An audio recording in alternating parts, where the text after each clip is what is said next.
আমি সন্দীপ দাস এই মুহূর্তে রয়েছি হিমাচল প্রদেশের কোথায় নেই স্যার নেই চাইয়ে।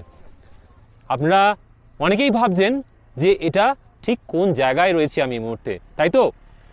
मैगी कितना 70 रुपया ना 80 रुपया एक प्लेट।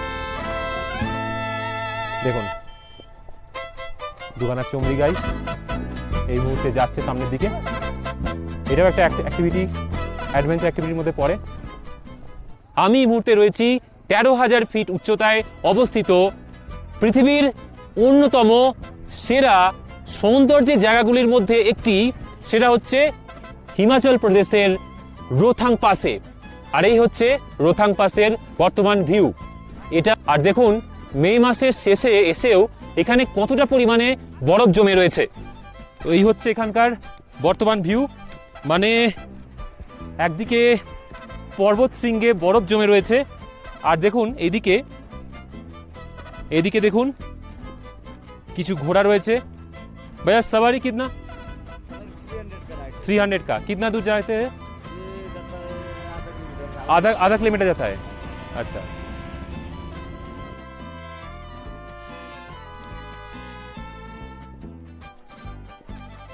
তো যখন বরফে আমি এসেছি এবং আমার স্বপ্নের গন্তব্যে এসেছি যখন, তখন এখানে এভাবে ছাড়লে তো আর হয় না।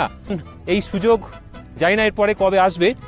তো এই মুহূর্তে দুর্দান্ত ভিউ, দারুণ লাগছে এখান থেকে দেখতে। আর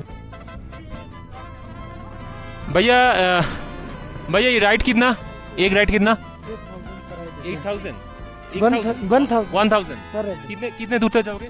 ये जाएगा सामने, अब कैसे? अच्छा सामने, बैठो। ओके।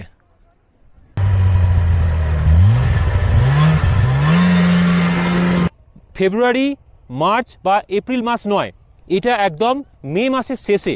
মানে মে মাসের শেষে এখানে যে কি পরিমাণে অকল্পনীয় পরিমাণে বরফ জমে রয়েছে সেটা একবার আপনি দেখুন। সামনে দেখুন, ওইদিকে দেখতে পাচ্ছেন প্রচুর মানুষ এসছে এখানে, প্রচুর মানুষ, প্রচুর ভিড়। এবং সবথেকে বড় কথা হচ্ছে আমাদের এখানে আসতে আমরা বেরিয়েছি ভোর 5টা নাগাদ, 5:30 নাগাদ। এখন ঘড়িতে সময় হচ্ছে কটা বাজলো? 10:34 বাজে। মানে ধরে নিন প্রায় 5 ঘন্টা লেগে গেল আমাদের এই মানালি থেকে এই রোথাং পাস পর্যন্ত এসে পৌঁছতে।